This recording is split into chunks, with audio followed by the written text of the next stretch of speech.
నీ శివుడు తప్పు చేస్తే శిక్షిస్తాడా, క్షమిస్తాడా?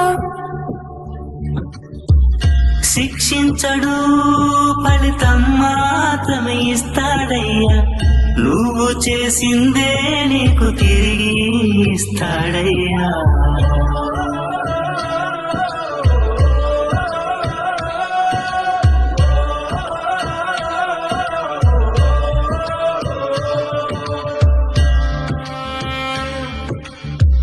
నాన్న, మనం శివుడికి దగ్గర అవ్వాలంటే ఏం చెయ్యాలి?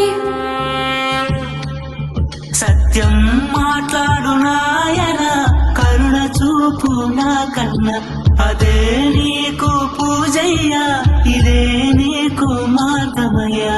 శివుడంటే శూన్యమయ్యా, సత్యమయ్యా, దీపమయ్య, లోపలున్న చీకటినే కాచే అగ్ని రూపమయ్యా. శివుడంటే అంతం కాదు, మొదలు కాని మౌనమయ్యా. నీ లోపల ఉన్న నిజమే అదేలే శివుడంటే.